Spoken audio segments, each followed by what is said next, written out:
Hey y'all, welcome to Kamira's Kitchen. Today I'm going to show you how to make a delicious Southern style chicken and cornbread dressing. Honey, this is the dressing of all dressings, okay?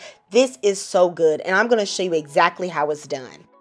It's the night before and I'm going to prepare my cornbread using these 3 patches. You can make homemade cornbread or you can just use something like this. This cornbread is not sweet. You can tell by the sugar content that this is not sweet cornbread, which is what you're going to want for cornbread dressing.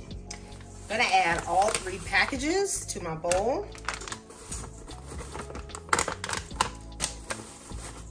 And first, I'm going to break up any lumps. Now, I know some people are really against pre-made like cornbread mixes, but at the end of the day, this is just flour, baking powder, you know, a little baking soda and a bit of salt and cornmeal. It's nothing crazy going on here, okay? But you can make yours homemade if you want. Into this, I'm gonna add 2 cups of milk.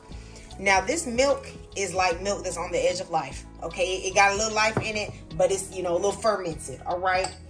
Then I'm gonna add 1/4 cup of vegetable oil and 2 eggs. That's it, okay? And then we're gonna mix this together until, you know, most of the lumps are gone. Now, something you're going to hear a lot of people say is that your cornbread dressing, the taste is dependent on how good the cornbread is. You know, and if the cornbread ain't good, then the cornbread dressing ain't going to be good. I'm here to tell you, okay, as a messenger of Jesus, that this cornbread tastes nasty, all right? But it's sure enough good in the dressing. You just gonna have to, you know, you just gonna have to try and see. I'm not gonna lead you wrong, all right? Into my cast iron skillet. Some of y'all know this is Sister Mabel. Okay, that's her name. I'm gonna add a little bit of vegetable oil. Now, sometimes people do heat up their cast iron skillet for cornbread, but in this case, I'm not even gonna bother. Okay, it's not gonna make a huge difference.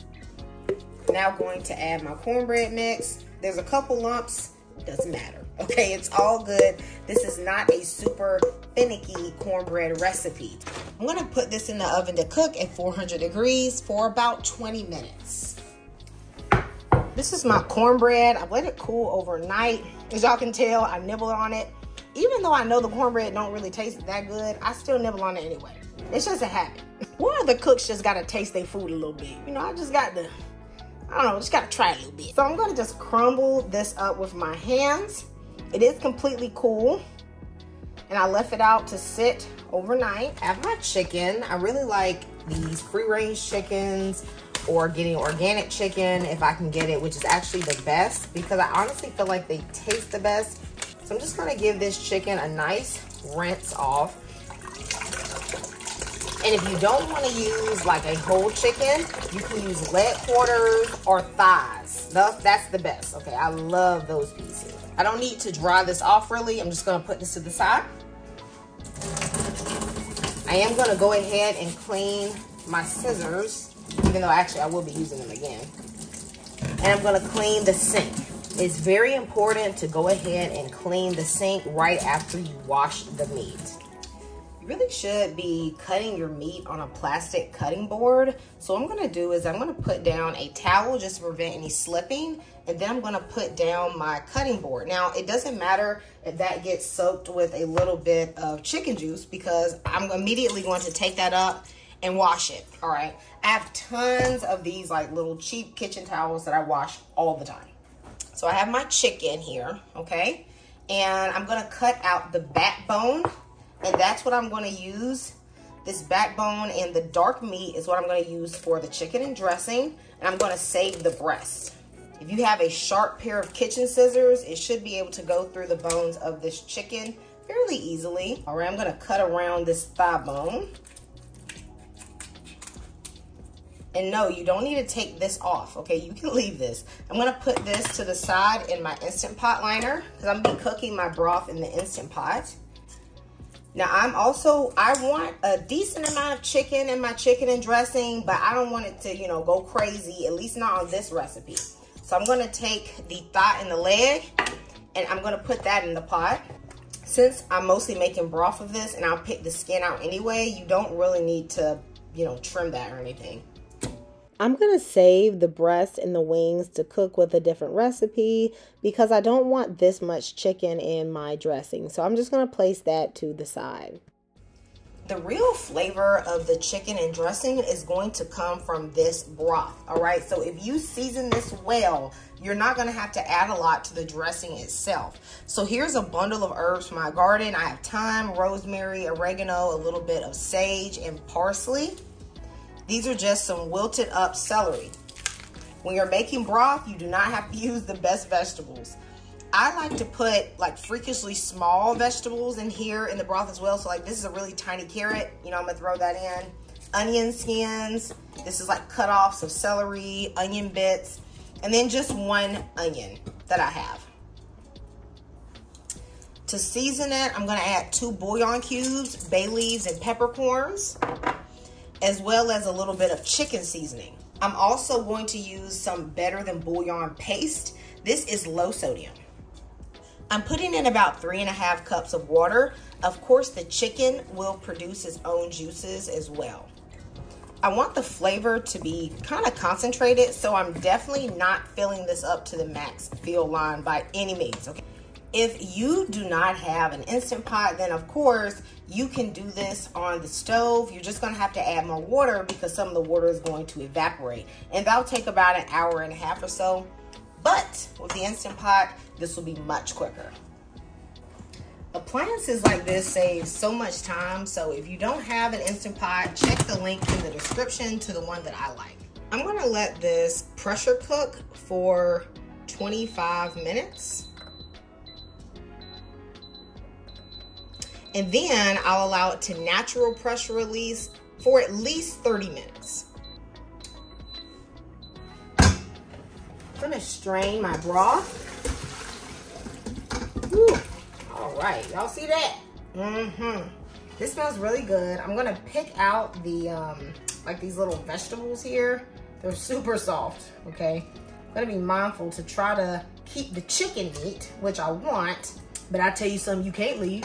Can't leave no bone, okay, baby? You leave a bone up in your dressing, you're gonna have problems, all right? Now I'm just gonna take my tongs and I'm gonna run it through the meat because I want to shred it up a little bit. And if you look below, we have a beautiful, delicious golden broth. There is really nothing quite like the taste of fresh herbs in your cooking. I love to use some fresh sage. Of course, this is dressing, so sage is gonna go perfectly. Now, I don't know how many leaves this is, but it's a good amount of leaves here, okay?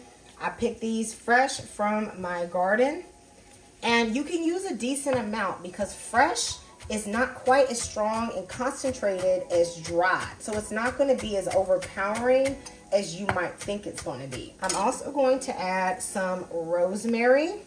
Some people don't like rosemary or thyme in their dressing, but I think it tastes perfect. Like these 3 are the dressing herbs to me. I just love them. So I'm just gonna round these up and give them a nice rough chop. In a skillet over medium heat, I'm gonna add about 1.5 tablespoons of butter and let this melt. Y'all, you got to have a little butter in that dressing. Into my skillet, I'm gonna add some celery, about a stalk of celery, a little bit of peppers. Now, I actually did not grow up putting peppers in my dressing, but somebody suggested I do it, so I'm gonna try it, y'all. I'm also gonna put a chopped up onion and a little bit of garlic. This is about 2 cloves of garlic. You don't wanna get crazy with the garlic. I'm gonna add just a pinch of salt to help this wilt down quicker. And I'm gonna allow this to saute for about 4 minutes. My vegetables have cooked down. They got a nice little brown on them, which I love. It's gonna make them taste great. And now I'm going to add my herbs. I'm gonna allow those to cook down for just about a minute in the heat of the pan. I've turned the heat down to low. I have 2 cans of cream of mushroom soup.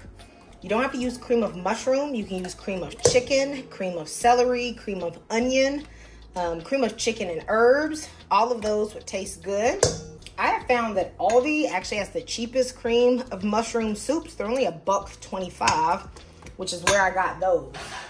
Next, I'm going to put in the sauteed vegetables and herbs. I like to mix the sauteed vegetables right into the cream of mushroom soups just so everything will distribute evenly. Next is 2 beaten eggs. I know some people are anti-eggs in dressing, but it's been working for me. Okay, I'm also gonna put in a little bit of pepper. My mama taught me to put eggs in dressing, okay, so I'm gonna do it. I'm gonna do what my mama said, okay? I'm gonna add all of this cornbread that's been crumbled up. I have been making dressing for over a decade because in my family, my mom used to make the dressing, but then she started putting like way too much meat in it. And I was like, Mom, I don't know what's going on here. I just told her I would start making the dressing. So, and some of y'all might think that sounds harsh, but y'all, in my family, we joke a lot. So, you know, we just said, Mom, I don't know what's going on. I remember one year she made some dressing and literally it was like a block because she just put so much meat in it. Like, I don't know what she was doing. A lot of people add too much broth or not enough broth. I'm gonna tell you exactly how much I use.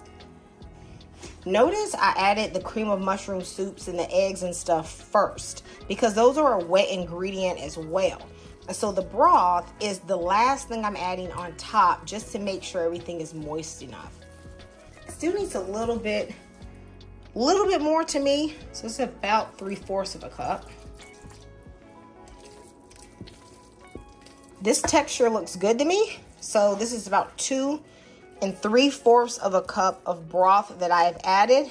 And this is the texture that I've gotten. And this is what I like. I do have some leftover broth, and that's fine. I'm going to save that either for another dressing recipe where maybe I don't want to add chicken meat, or I'm going to make a gravy out of it. I'm going to add in the chicken. Some people actually don't like to add in the chicken meat, so I guess you really don't have to. I love adding the chicken in here. And since the chicken wasn't cooked to like a mush, it's actually really good tasting. It has a great flavor as well. Now at this point, you need to taste it and adjust any seasoning. I want to add a little more chicken seasoning. And I'm also going to add a little bit more chicken bouillon because I didn't use all the broth. So like all that bouillon flavor isn't in here. And a little bit more pepper. I added some pepper earlier, but I feel like it needs a touch more. This is a 9x13 baking dish. I am going to rub it down. Okay, give it a little rub down with some butter. I'm gonna add my dressing mixture.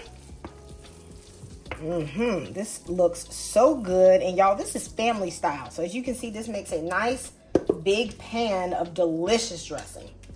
Very tasty dressing. Baby, you start bringing this dressing to your family gatherings. Hey, just start making it for your immediate family. Baby, you gonna be making dressing, okay, every time. They ain't gonna get nobody else to do it. And I know how some of y'all are. Some of y'all don't tell nobody y'all recipe. Y'all gonna be like, this is a secret recipe. No, good and well you got it from this channel. But that's okay. Okay, I ain't mad at you. I ain't mad at you because I know you gonna be out there making dressing to the day you can't walk no more. Okay, I'm gonna bake this at 375 for about 55 minutes to an hour and 5 minutes. You want to check it and see when it's nice and golden brown. My dressing was done in 55 minutes, and you guys know that I went straight for those corners. I love a crispy corner. You guys let me know if you're going to try this recipe this holiday. I hope you love it, and when you do, let me know. I'll see you next time at Kamira's Kitchen. Goodbye, and God bless.